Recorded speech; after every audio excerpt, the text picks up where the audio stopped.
kita naman tayo. Ayun. So, ako naman po ay nainganyo kasi nakita ko na maganda yung produkto na ibinibenta. No? Last December 7, dito pong nagdaang 4 na linggo na, exacto birthday ko. And then, nangyari sa akin, pagising ko ng umaga, ay hilong-hilo ako, pagtayo ko parang lasing, matutumba. So, nahiga po ulit ako. At yung araw na yun po ay final exam ng mga bata. After po kasi nung mag-retire ako, in-invite po ako sa Pearl Institute para magturo ng accounting at finance. So, sabi ko, wala namang ginagawa, di pumasok po ako last October 23. So, noong December 7 nga po na birthday ko, final exam ng mga bata, gigising ako ng maaga, biglang para akong lasing. So, sabi ko kay Mrs., hindi po, baka hindi ako pumasok, masamalat ako.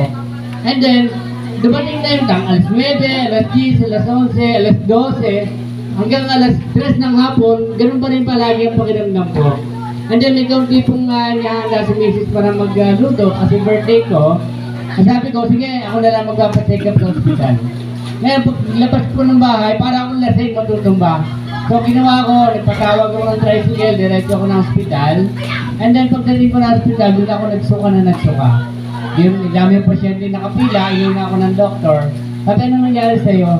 Sabi ko na ba sa mga lasa ko nahihilo, nalulula, hanggang sa nagsusuka ka. At sabi sa akin, sige, bigyan kita ng sa hilo, bigyan kita ng sa suka. Hindi, pwede ka na umuwi. Sabi ko, Dok, ayaw ko, gusto ko dito. Kasi kaya nga ako nagpunta dito, masama ang lasa ko. Mamaya, nagsuka na naman ako ng nagsuka. Sabi ng doktor, sige, i-admit ka na namin. So, nung ma-admit ako, sinaksakan lang yung sari-sari, ganyan-ganyan.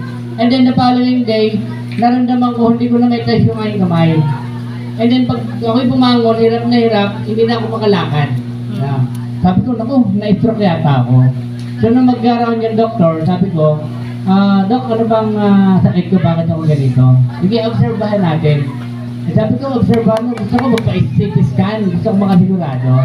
Pero hindi pa rin, yung isa pa 3 araw pa, no? So ngayon, nung lumabas yung result ng CT scan, nakita ko, yung mga terminology doon, siyempre, hindi ko naman kabisado masyado, nag-google ako, sabi ko, parang masama ko So, nung nagpakita ko po sa internist, sa doktor mismo, sabi ko, may stroke talaga yan. And then, may kaibigan po akong doktor, hindi ako nakontento dun sa taga-hospital, napunta ako sa kaibigan akong doktor, tinignan ko yung, pinabasa ko yung result.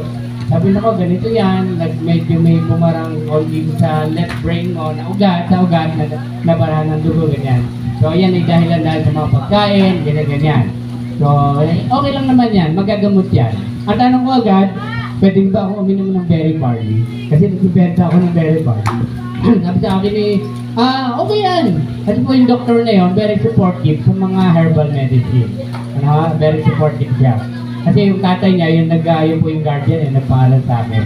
And then, ganun nga po, nung nandun ako, ang ginawa ko, tinext ko si Lynn, sabi ko, bibili ako ng isang bag na berry barley. Subukan ko ngayon itong aking pinagmamayabang na magaling. Ngayon, yung first day ko, parang naka-4 na sisig agad ako.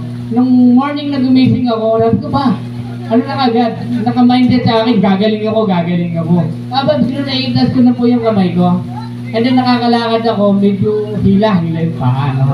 And then nung sumunod na araw uli, sige, 3 sachet naman. Ganyan. Kagaw ko pa nga yung mga hanap ko ng pag-inom nasasarapan. Sabi ko, ang bilis ng improvement. Ang bilis ng paggaling sa akin. Ang galing talaga ng berry barley. Sa sarili ko, talaga sinasabi ko. After 1 week, alam nyo, nagja-jogging na ako. Ganon kagaling. Ganon effective yung berry barley sa akin. And then, yung mga kaibigan ko, ng mga na-stroke, mga kakilala ko, isinend ko. Kasi sabi ko kay Mrs. huwag ka magpupost na ako nasa hospital. Ayaw ko, baka okay.